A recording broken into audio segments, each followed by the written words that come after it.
Hello दोस्तों, कैसे हैं आप सब लोग। उम्मीद करता हूं काफी अच्छे होंगे। तो दोस्तों आज एक जबरदस्त आईपीओ ओपन हुआ है, यूनिमैक एरोस्पेस मैन्युफैक्चरिंग का आईपीओ। इस आईपीओ की डिमांड बहुत ही जबरदस्त बन रही है। तो क्यों इस आईपीओ की डिमांड है वो हम जानेंगे इस वीडियो के अंदर। तो ये आईपीओ जो है 23 से लेकर 26 दिसंबर के बीच में ओपन रहेगा। तो इस वीडियो के अंदर हम रिव्यू करेंगे और जानेंगे कि अप्लाई करना चाहिए नहीं करना चाहिए। तो सबसे पहले ग्रे मार्केट का प्रीमियम और एंकर लिस्ट के बारे में जानेंगे। इससे में थोड़ा बहुत लिस्टिंग गेन्स का अंदाजा हो पाएगा। फिर इस कंपनी की डिटेल्स के बारे में जानेंगे, मतलब ये कंपनी क्या काम करती है, कौन से सेक्टर की कंपनी है, फ्यूचर कैसा रह सकता है। फिर इसके फाइनेंशियल्स और फंडामेंटल्स के बारे में जानेंगे, मतलब कंपनी प्रॉफिट मेकिंग है या लॉस मेकिंग है और अपने जो भी कंपटीटर्स वगैरह उनसे महंगी है या सस्ती है। फिर इस आईपीओ की डिटेल्स के बारे में जानेंगे। अंत में हम जानेंगे कि क्या इस आईपीओ में अप्लाई करना चाहिए नहीं करना चाहिए, और करे तो लिस्टिंग गेन्स के हिसाब से या लॉन्ग टर्म के हिसाब से। सारी चीजें हम क्लियर करेंगे इस वीडियो के अंदर। डिसीजन आपको अपनी रिस्क, अपना एनालिसिस लगा के बनाना है। और टेलीग्राम, इंस्टाग्राम फ्री में डीमेट अकाउंट, व्हाट्सएप चैनल सबके लिंक डिस्क्रिप्शन के अंदर है। एंजल अपस्टॉक्स के साथ बिल्कुल फ्री में खुलवा सकते हैं। तो सबसे पहले एक अंदाजन ग्रे मार्केट का प्रीमियम जानते हैं। तो लगभग 60% के आसपास बता रहा है। एक अंदाजा है, लगभग होता है 470 रुपए पर शेयर के आसपास। इतना एक अंदाजन बता रहा है। ग्रे मार्केट का प्रीमियम अंदाजा होता है, इसके पूरे भरोसे आप ना रहें।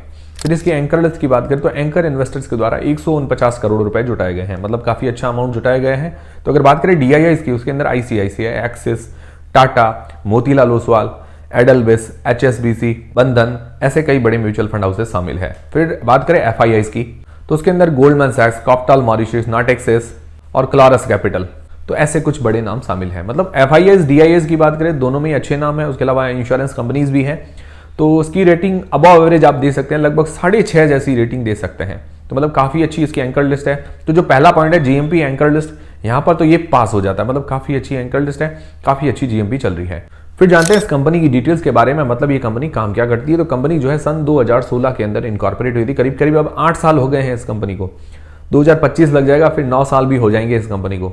तो इस कंपनी का नाम है यूनिमैक एरोस्पेस मैन्युफैक्चरिंग। नाम से ही आपको सारी चीजें क्लियर हो रही है। तो ये कंपनी क्या है कि क्रिटिकल कंपोनेंट्स बनाती है और मशीन जो कंपोनेंट्स होते हैं वो ये मैन्युफैक्चर करती है। कौन कौन सी इंडस्ट्री के लिए करती है। तो पहला है एरोस्पेस इंडस्ट्री के लिए, दूसरा करती है पावर जनरेशन इंडस्ट्री के लिए, तीसरा करती है सेमीकंडक्टर इंडस्ट्री के लिए। तो इन तीनों इंडस्ट्री को ये सर्विस देती है। तो एरोस्पेस इंडस्ट्री के लिए जो ये कंपोनेंट्स मैन्युफैक्चर करती है, मैकेनिकल सिस्टम कंपोनेंट्स जो कि एरो इंजन के अंदर काम आते हैं। उसके अलावा एयर फ्रेम प्रोडक्शन भी करती है। तो ये जो फाइटर प्लेट या फाइटर जेट या एरोप्लेन वगैरह होते हैं उनके अंदर ये क्रिटिकल कंपोनेंट्स मैन्युफैक्चर करती है। फिर दूसरा है पावर जनरेशन, उसके अंदर जो गैस टरबाइन होता है उसके अंदर जो कंपोनेंट्स लगते हैं वो ये मैन्युफैक्चर करती है। फिर तीसरा है सेमीकंडक्टर इंडस्ट्री, उसके लिए भी कुछ कंपोनेंट्स वगैरह लगते हैं या उसके रिलेटेड ये सर्विसेज देती है। आपको समझ में आ गया होगा कि इसकी डिमांड क्यों बन रही है। इसकी डिमांड इसीलिए बन रही है क्योंकि इसका जो सेक्टर है एरोस्पेस और डिफेंस सेक्टर, और ये काफी हॉट टॉपिक है। मतलब इनके शेयर्स जो है काफी बढ़िया परफॉर्मेंस कर रहे हैं और डिमांड भी है शेयर मार्केट के अंदर इन शेयर्स की। तो ये है इसकी डिमांड का कारण। अभी इसका जो मैक्सिमम रेवेन्यू जनरेट होता है एक्सपोर्ट से, 97% का रेवेन्यू एक्सपोर्ट से जनरेट होता है, जिसमें से 92% नॉर्थ अमेरिका से आता है, बाकी कुछ जर्मनी से और 3% आता है इंडिया से। और एक नेगेटिव पॉइंट ये है कि 2 बड़े कस्टमर्स हैं, वहां से 89% का रेवेन्यू जनरेट होता है। मतलब कंपनी का 90% के आसपास रेवेन्यू 2 बड़े कस्टमर से आता है। मान लो कोई नाराजगी हो जाती है या कुछ हो जाता है तो कंपनी पर काफी इफेक्ट पड़ सकता है। टोटल इसके 26 क्लाइंट्स है आज की तारीख में 7 कंट्रीज के अंदर। 7 कंट्रीज में ज्यादातर कंट्रीज नॉर्थ अमेरिका की है।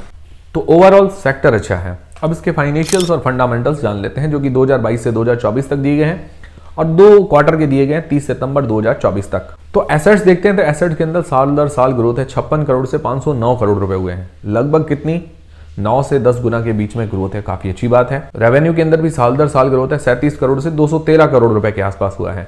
तो रेवेन्यू के अंदर भी 5 से 6 गुना जैसी ग्रोथ है। और 2 क्वार्टर का भी 127 करोड़ रुपए इसने रेवेन्यू जनरेट किया है। अगर डबल भी करते हैं तो लगभग 254 करोड़ रुपए के आसपास होता है, या अगले क्वार्टर में कुछ अच्छा आ जाए तो आप मैक्सिमम 260-270 करोड़ मान सकते हैं, तो भी अच्छी ग्रोथ है। फिर इसके प्रॉफिट आफ्टर टैक्स साल दर साल बढ़ा है। 3.39 करोड़ से 58 करोड़ रुपए के आसपास हुआ है। अगर प्रॉफिट मार्जिन्स निकालते हैं तो करीब करीब 27% के आसपास निकल कर आते हैं, तो काफी अच्छी बात है। तो फाइनेंशियली काफी अच्छी कंपनी नजर आ रही है। रेवेन्यू प्रॉफिट के अंदर ग्रोथ है, मार्जिन्स बहुत अच्छे हैं और मार्जिन्स बढ़ भी रहे हैं।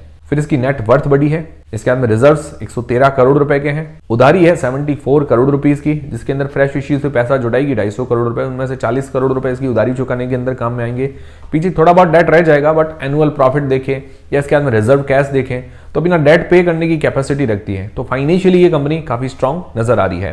बाकी डेट टू इक्विटी रेशियो 0.32 का भी निकल कर आता है। आईपीओ के बाद डेट थोड़ा कम हो जाएगा। बाकी आरओई, आरओसी, 50% से ऊपर है, बहुत ही शानदार है। मिनिमम 15% है तो बढ़िया है, इसकी 50% से ऊपर है। P price to earnings ratio 60 के आसपास का निकल कर आता है और उसका रेवेन्यू 200 करोड़ रुपए से ऊपर का है। बाकी जो अदर कंपनीज है, MTAR टेक्नोलॉजीज है, पारस डिफेंस है, फिर डायनामेटिक टेक्नोलॉजीज है, डाटा पैटर्न्स है, ये थोड़ी इससे बड़ी कंपनीज है और ये देखा जाए रेवेन्यू के मामले में छोटी कंपनी है अभी। तो अदर जो प्लेयर है उनका पी 37 से लेकर 146 के बीच में निकल कर आता है और डायनामेटिक्स का है 37 का, बाकी उसका ज़्यादा ही है। तो डायनामेटिक्स से थोड़ी महंगी वैल्यूएशन है, बाकी सबसे सस्ती वैल्यूएशन है। तो आप यूं कह सकते हैं कि वैल्यूएशन थोड़ी और सस्ती करते हो तो बढ़िया रहता, ना ज़्यादा महंगी है और ना ही ज़्यादा सस्ती है। ओके वैल्यूएशन है। फिर प्राइस टू बुक इसका देखें तो 31 का निकल कर आता है, काफ़ी ज़्यादा है। अदर का निकाले तो 7.65 से 15 के आसपास है। तो मतलब प्राइस टू बुक के हिसाब से तो काफ़ी महंगी वैल्यूएशंस नजर आ रही है, इसीलिए वैल्यूएशंस ओके ज़्यादा सस्ती नहीं है। फिर इस आईपीओ की डिटेल्स के बारे में बात करें तो 23 से लेकर 26 दिसंबर के बीच में ये आईपीओ ओपन रहेगा। फेस वैल्यू है 5 रुपए पर शेयर। प्राइस में रखा गया 745 से 785 रुपए के बीच में। 19 शेयर्स का ये लॉट है। इसका टोटल इश्यू साइज है 500 करोड़ रुपए का, जिसके अंदर फ्रेश इश्यू है 250 करोड़ रुपए के, OFS भी 250 करोड़ रुपए का है। तो फ्रेश इश्यू के जरिए कंपनी की ग्रोथ के अंदर कुछ डेट चुकाने के अंदर पैसा काम में लेने वाली काफी अच्छी बात है। रिटेल पोर्शन 35% का और लिस्टिंग डेट है 31 दिसंबर को। मतलब ये सारा काम निपटा देंगे इस साल के अंत में, बाद में नया साल में नई चीजें देखेंगे। तो ये हो गई पूरी आईपीओ की डिटेल्स। अब सबसे मेन सवाल यह था कि क्या इस आईपीओ में अप्लाई करें या नहीं करें, और करें तो लिस्टिंग गेन्स के हिसाब से करें या लॉन्ग टर्म के हिसाब से, सारी चीजें क्लियर करते हैं। उससे पहले टेलीग्राम, इंस्टाग्राम, फ्री में डीमेट अकाउंट, व्हाट्सएप चैनल, सबके लिंक डिस्क्रिप्शन के अंदर है, ज्वाइन करके रख लीजिए। तो सबसे पहले लिस्टिंग गेन्स के हिसाब से अगर हमारे पैरामीटर्स देखते हैं, जैज पैरामीटर जो 4 पैरामीटर होते हैं, मतलब ये मैं अपने हिसाब से देखता हूँ रिस्क मेजर करने के लिए, मतलब नहीं तो रिस्क को कैसे आप मापोगे। तो पहला पॉइंट मैं देखता हूं जीएमपी, जो एक अंदाजा होता है बट ये भी जानना जरूरी है। तो जीएमपी इसकी अच्छी चल रही है, नियरली 60% है। मिनिमम हमारा क्राइटेरिया रहता है 20% का, तो उससे अच्छी बता रही है। दूसरा एंकर लिस्ट बहुत अच्छी है, लगभग 6.5 जैसी रेटिंग दे सकते हैं। FIS DIS के अंदर अच्छे नाम है। फिर तीसरा है सब्सक्रिप्शन उम्मीद है कि अच्छा मिल सकता है। फिर चौथा है वैल्यूएशंस ओके है। तो जो हमारे पैरामीटर्स है, 4 पैरामीटर्स, इनको अगर 4 पॉइंट दें तो जीएमपी का 1 पॉइंट, दूसरा पॉइंट एंकर लिस्ट का, वैल्यूएशंस का आधा पॉइंट, ओके वैल्यूएशंस है इसका 2.5, और सब्सक्रिप्शन तो अब देखिए कल की तारीख में पूरा एग्जैक्ट पता चलेगा, पर उम्मीद है कि सब्सक्रिप्शन अच्छा ही आना चाहिए। तो अभी अगर 3 पॉइंट में देखें तो 3 पॉइंट्स में से 2.5 पॉइंट इसको मिल रहा है, काफी अच्छी बात है, मतलब रिस्क थोड़ा कम नजर आ रहा है। फिर लॉन्ग टर्म के हिसाब से इसके पॉजिटिव्स और नेगेटिव्स देख लेते हैं। पॉजिटिव में ये है कि इसका सेक्टर अच्छा है, ये डिमांडिंग सेक्टर है जो एरोस्पेस डिफेंस वाला सेक्टर। दूसरा एंकर लिस्ट इसकी अच्छी आई है। तीसरा फाइनेंशियली काफी स्ट्रांग है, रेवेन्यू, प्रॉफिट, एसेट्स के अंदर काफी बढ़िया ग्रोथ दिखाई है इसने, और प्रॉफिट मार्जिन इसके काफी अच्छे हैं, और आईपीओ के बाद भी लगभग अपना डेट वगैरह काफी चुका लेगी, मतलब फाइनेंशियली स्ट्रांग है। ROE ROC वगैरह बढ़िया है। फ्रेश इश्यू भी है जिससे अपना डेट चुका रही है। नेगेटिव्स की बात करें, नेगेटिव ऐसा विशेष तो कुछ नहीं है, पर कुछ चीजें ध्यान देना भी जरूरी है। तो देखिए इसका जो मैक्सिमम रेवेन्यू एक्सपोर्ट से आता है, विदेशों से आता है, तो वो भी थोड़ा दिक्कत होता है। कभी कभार विदेश नीतियों में कुछ चेंज हो जाते हैं तो दिक्कत आती है, बाकी ऐसा विशेष दिक्कत नहीं है। फिर दूसरी चीज़ है कि जिसका लगभग 89% का रेवेन्यू 2 बड़े कस्टमर से आता है, तो ये भी बड़ा नेगेटिव है कि भाई डाइवर्सिफाइड होना चाहिए। मतलब अब अगर 1-2 ग्राहक, वो दो कस्टमर से 90% का रेवेन्यू जनरेट होता है, कुछ नाराजगी हो जाए, कुछ भी हो जाए, उनके बीच में टेंशन हो जाए, तो रेवेन्यू पर बहुत ज़्यादा इफेक्ट पड़ सकता है।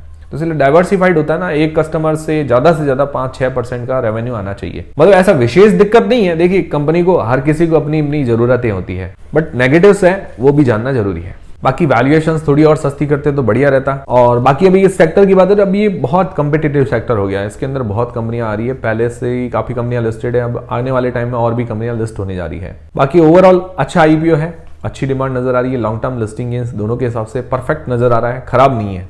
जो नेगेटिव्स थे वो मैंने आपको बता दिए।